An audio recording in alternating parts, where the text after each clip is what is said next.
ഇത് നമ്മുടെ സ്വന്തം മാനാഞ്ചിറ. കോഴിക്കോട് നഗരത്തിൻ്റെ ഹൃദയഭാഗം എവിടെയാണെന്ന് ആരെങ്കിലും ചോദിച്ചാൽ ഒരു പക്ഷേ ഏതൊരു കൊച്ചുകുട്ടിയും പറഞ്ഞേക്കും അത് നമ്മുടെ മാനാഞ്ചിറയിലാണെന്ന്. അത്ര കണ്ട് മാനാഞ്ചിറ നമ്മുടെ മനസ്സിലുണ്ട്.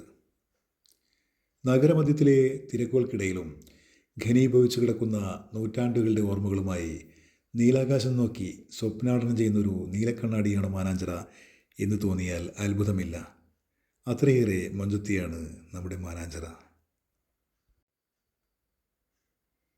7 നൂറ്റാണ്ടുകൾ പിന്നിട്ട ഈ കൽപ്പടവുകൾക്കും കഥകളേറെ പറയാനുണ്ടാവും.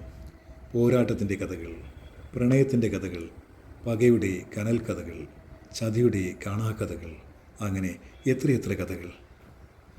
ഇന്നും പ്രണയമിഥുനങ്ങൾ പരന്നൊഴുകുന്ന മാനാഞ്ചിറ സ്ക്വയർ, ഓർമ്മയിലെ പഴയ ഫലൂദ പാർക്ക്, അതിന് തൊട്ടുപിറകിലുള്ള കൊച്ചു ടാഗോർ പാർക്കും അതിനപ്പുറത്ത് നീളൻ അൻസാരി പാർക്കും, പിന്നീട് ഗ്രൗണ്ടിലെ നിലയ്ക്കാത്ത ഫുട്ബോൾ മത്സരങ്ങളും അതിൻ്റെ നിലയ്ക്കാത്ത ആരവങ്ങളും. ഇന്ദിരാഗാന്ധി നേരിട്ട് ഹെലികോപ്റ്റർ ലാൻഡ് ചെയ്യിച്ച മാനാഞ്ചിറ മൈതാനം, അങ്ങനെ ഓർമ്മകളുടെ ഒരു തിരനോട്ടം തന്നെ. 14-ാം നൂറ്റാണ്ടിൽ മാനവിക്രമൻ സാമുദ്രിപ്പാട് പണി കഴിപ്പിച്ചതിനാൽ അദ്ദേഹത്തിൻ്റെ പേര് തന്നെ ഈ ചിറയ്ക്ക് ലഭിച്ചു. 16-ാം നൂറ്റാണ്ടിലെ സാമുദ്രി കോവിലകം ഗ്രന്ഥാവലി രേഖകളിൽ പോലും പരാമർശിക്കപ്പെട്ടത് മാനാഞ്ചിറയുടെ പഴക്കം സ്ഥിരീകരിക്കുന്ന കാര്യമാണ്.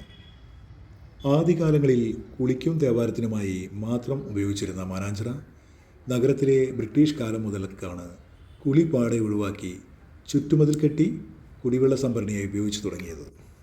ചിറയോട് തൊട്ടുചേർന്ന് കിടക്കുന്ന തുറസ് ബ്രിട്ടീഷ് പോലീസുകാർ അവരുടെ കവാത്ത് ഗ്രൗണ്ടാക്കി മാറ്റിയപ്പോൾ അതിന് ഒരു മൈതാനത്തിൻ്റെ പൊതു സ്വഭാവം കൈവരികയും അത് മാനാഞ്ചിറ മൈതാനം ആയി മാറുകയുമായിരുന്നു. 1850 ശേഷമാണ് മാനാഞ്ചിറയ്ക്ക് ചുറ്റും കോമൺവെൽത്ത് നെയ്ത്ത് ഫാക്ടറിയും ഹജൂർ കച്ചേരിയും ആശുപത്രിയും വിദ്യാഭ്യാസ സ്ഥാപനങ്ങളും പ്രവർത്തനം തുടങ്ങിയത്. ചരിത്ര രേഖകളായി മാറിയ മാനാഞ്ചിറയുടെ 3 കാലഘട്ടം പ്രതിഫലിപ്പിക്കുന്ന ഫോട്ടോകളാണ് ഇവിടെ ചേർത്തിരിക്കുന്നത്.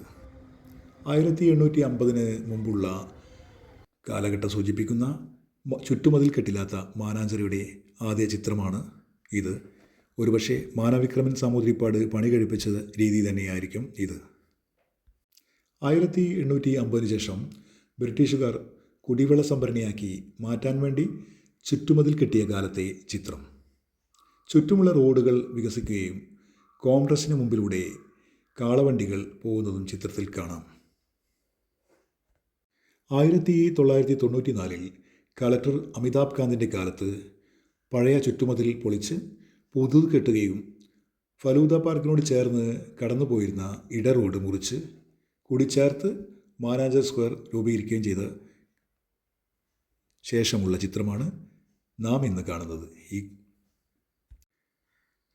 ദശകങ്ങൾ നൂറ്റാണ്ടുകളായി കടന്നു പോകുമ്പോൾ നമ്മുടെ പരിസരങ്ങളിൽ വന്നു ചേരുന്ന മാറ്റങ്ങളുടെ അസൽ തെളിവുകളാണ് അമൂല്യങ്ങളായ ഈ ചിത്രങ്ങൾ നമുക്ക് നൽകുന്നത്.